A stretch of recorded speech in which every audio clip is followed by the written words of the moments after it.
In my previous video, I mentioned that I recently got the permanent residence to live and work in Canada.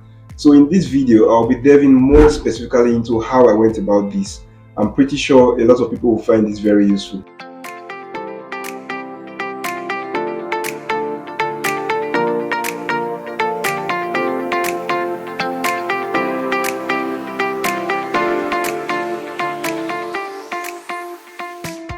My name is Festus Esebe, and this is your one-stop channel for anything relating to travel, immigration, work, and study. Without mincing words, I'll go directly to the point. So, most of us are aware of different pathways to permanent residence in Canada. But for me specifically, I went through the express entry route, and I explained more about the express entry in my previous video, so you could go back and check on it and get an overview of what the express entry system means. So once you are finally in the express entry pool, you stand a chance of being invited by any of the Canadian provinces like Ontario, Alberta, Manitoba, and just name it. So these provinces are constantly in need of professionals to meet their job needs. So there's an occupation shortage list in every province, and every now and then, periodically, they invite people already in the express entry pool to apply to these provinces specifically. So you know where your work experience is. You can check any of the provinces and see if they are currently in need of professionals in your field, and then you position yourself to get invited. Now there are other provinces that doesn't need you to be in the express entry pool to get invited. These provinces, you have to apply to them directly. um, it's called an EOI, and an expression of interest. You apply to them, and if they find out that you meet the eligibility criteria, they would nominate you to apply for permanent residence. But for the sake of this video, I'll be focusing on provinces that invite people from the express entry pool, which is how I got my own permanent residence. Majority of the provinces such as Manitoba, Ontario, Alberta, Sask, and the likes, they will invite professionals who are already in the express entry pool to meet their labor needs. So in my own case, I was invited by the Ontario PMP. So Ontario has this specific stream called the HCP, that's the Human Capital Priority Stream, where they invite a lot of healthcare professionals and IT professionals to apply to the province and get nominated for permanent residence. So mind you, I was already in the express entry pool with a CRS score of 476 as at January this year, and Ontario began this HCP stream for pharmacists because originally pharmacists were not included, but in February they started to invite pharmacists, and I got my NOI. NOI is called the notification of interest from the province, showing that they are interested in your profile. They saw you in the express entry pool and they are interested in you applying to them, like applying to the province. So when you get this NOI, you either accept or reject. So obviously I accepted it, and when you accept it, you are given like 45 days to apply, to send some documents and pay the application fee. And this varies with different provinces, like the requirements and other things varies slightly from province to province. So this is specific to Ontario province. So I gathered the documents necessary to apply to the province: my passport, my work experience proof, my proof of funds, my education credential assessment ECA, and some other documents that were requested by the province. And then I submitted my application and paid the application fee.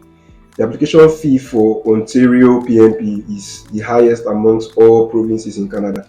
It's about 1,500 Canadian dollars. I think that for Alberta is about 500 Canadian dollars, and that for Sask is about 300 or 250. I'm not very sure now. But these things, they vary with each province. And for Ontario, you need a proof of fund to apply to the province. But for Alberta, you don't need a proof of fund. So that's another advantage of applying to Alberta. But the advantage of Ontario is that once you have submitted the right documents, there's a very high possibility that you'll be nominated. Me, I placed the probability at about 95% or more that you'll be invited. So, and Ontario is still the largest intake of PMP candidates in Canada. They invite a lot of people and very regularly. So that's one thing about Ontario. Some other provinces, they will want you to have like a relative or family member in the province to be able to apply, or you have to have like a job offer or something very specific to apply. But in Ontario, you don't need any of that to apply. So I submitted my application to the Ontario province March 16th, if I can remember. Yeah, I actually delayed a bit. I submitted 3 days to the deadline for some specific reasons. First of all, I did not expect that NOI at that point in time, to be honest, because Ontario is not known for nominating pharmacists. So it came as a surprise when they started to nominate pharmacists earlier this year. And I was luckily amongst the first set of people. So the CRS score for invitation that period was within 472 to 478, and I was having a score of 476. So I got invited and submitted my documents and everything close to the deadline. I also needed to get some documents ready, like my proof of funds, which kind of took a lot of time because I needed to get it in order and everything. So I applied March 16th and I got nominated towards the end of July. So the whole thing took about 4 months to get nominated. I think I got nominated on the 31st of July. So once a province nominates you, that gives you 600 extra express entry points.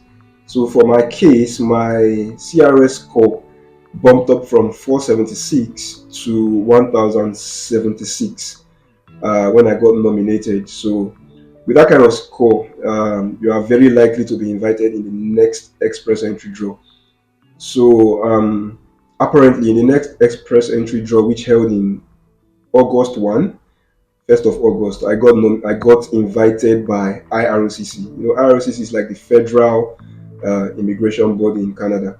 So I got invited by IRCC to apply for permanent residence. So there were some specific documents that I needed to have ready before I can submit my permanent residence application to IRCC. So just like the way you submit some documents to the province, when applying to IRCC, you also need to submit some specific documents to IRCC. But the good thing about PMP is that you would have already had most of these documents since you submitted them to the province. So it's just a matter of submitting these documents to IRCC in addition to the extra supporting documents required.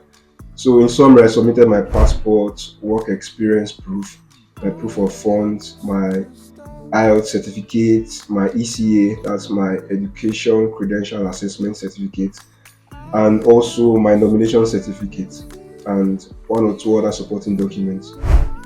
So I submitted these documents on the 9th of August, and by I think on the 13th of October, I received the golden mail from IRCC requesting for my passport for stamping, for visa stamping.